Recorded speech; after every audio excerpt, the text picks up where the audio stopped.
So I am really sad to have to share this, but I wanted you all to hear it from me. Unfortunately, Hulu has decided not to move forward with Buffy New Sunnydale.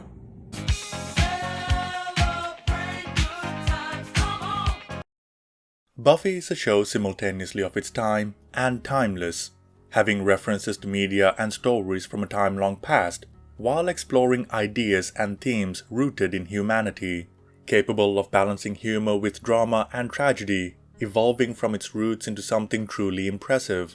At times, bold in its storytelling and even crossing genres, yet maintaining consistency within the world.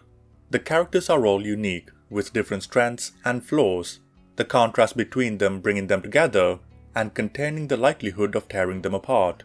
While Season 7 takes a slight dip in quality, it wrapped up the show in a neat manner, leading to a new era where the responsibilities of the Slayer are no longer placed on one woman, rather all who have the potential to be one, highlighted in Angel Season 5. Rumblings of a Buffy reboot have been around for a good while, and the natural reaction is, Motherfucker! never was it so close to being unleashed as it was with this latest iteration, where Sarah Michelle Gellar teamed up with Chloe Zhao to construct a pilot for the studio to pick up. The first point of concern is the fact Joss Whedon is absent from the creative process, the man who created Buffy. What one thinks of him is their own business, though the impact of his work is undeniable.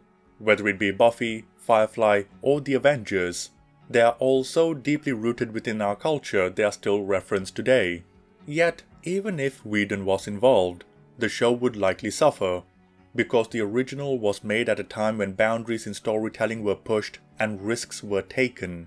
Furthermore, none who worked on the show back then are the same, be it their ambition, ability, values, creative intent, or otherwise. And there are far too many examples of creators going back to past stories and ruining it in the process. Ridley Scott. The next concern is Chloe Zhao being the director. Well known for making meditative dramas loved by the Oscars, pretentious film critics, and no one else. And The Eternals. A match that is as well tailored as Zack Snyder doing a rom-com. Furthermore, many Hollywood creators today do not have the ability to create truly worthwhile stories, particularly in the mainstream, where classic ideas and stories are being continually desecrated or brought back cynically in the hopes of imitating that which has come before without understanding why it is beloved in the first place. Case in point, with the pilot script being leaked online, a clear idea of what it was going to be like can be gleaned. It reads like a story written by a Buffy fan who is desperate to prove to others they are indeed Buffy fans, and consequently comes across as if they are tourists pretending to love the show as fans do. In many ways it is similar to The Force Awakens because it is far more interested in referencing things in Buffy than building upon the foundations left behind by the original. For example, in the near 30 years since, what Buffy and her friends did nearly 30 years ago along with the existence of vampires have simultaneously entered the public consciousness until it has become mainstream, and have passed on to myth. Similar to Luke Skywalker and the Force, despite both characters being alive at the time of the reboot story. Both characters were expected to train the next generation, Buffy with all the potential Slayers that were awakened, and Luke a group of Jedi apprentices, teaching them to use their ability for the sake of good and not harming those close to them as a result of their strength. Instead, Buffy is working in insurance and Luke is a hermit milking aliens.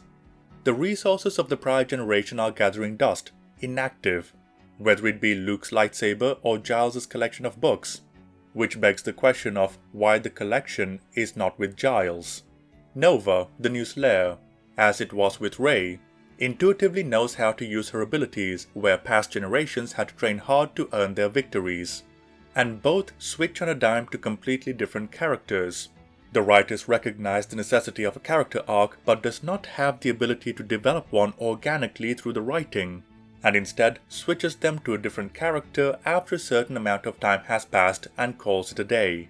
Finally, Buffy herself, like Luke, only appear in the final minute of the pilot episode, using the legacy character as a glorified cliffhanger for the viewers to come back again, reducing them to background characters so the writer's OC takes center stage because that is the story they truly want to tell. not one that is rooted in the lore of what has come before. Beyond that, the references themselves are surface level, used as a form of manipulation, using the viewer's nostalgia to hook them to the show, as opposed to constructing a yarn that is able to stand on its own right while paying homage to the past. To say that the script is dripping with cynicism and feminist talking points at the expense of actual storytelling is like saying the surface of the sun is a little warm, where women are simultaneously the most powerful creatures known to humanity, but are afraid to walk at night, where they need no man yet pine after them with the enthusiasm of a resident stalker, while every single man is weak or toxic. If the desire is to make a piece of work where all these points are at the forefront, have at it. There is room in the media landscape to have that perspective on screen alongside many others. All the creators have to do is put in the effort to make it a good story. But if it is coming at the expense of narrative and character, what is left is not a story, but a piece of political propaganda. This Buffy script is what happens when all the creators think about is their ideology above all else. And Buffy, of all things, does not deserve that. In fact, this script shares many of the hallmarks from the failed live-action Powerpuff Girls show.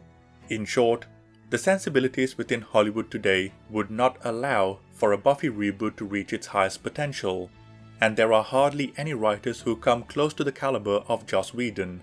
This iteration of the show being cancelled is the best news, though that does not mean we are free from the milking of his creativity yet, because as of this moment, the word is out. We are going to try to bring back Firefly. And this time, we're going to animate it. Not this time. Not this fucking time. No! No, no, no, no, no, no, no, no, no! No! No, no, no, no, no, no, no, no, no, no, no, no, no! I need this bullshit to stop! Out of mutual respect, let's get things back to how they were.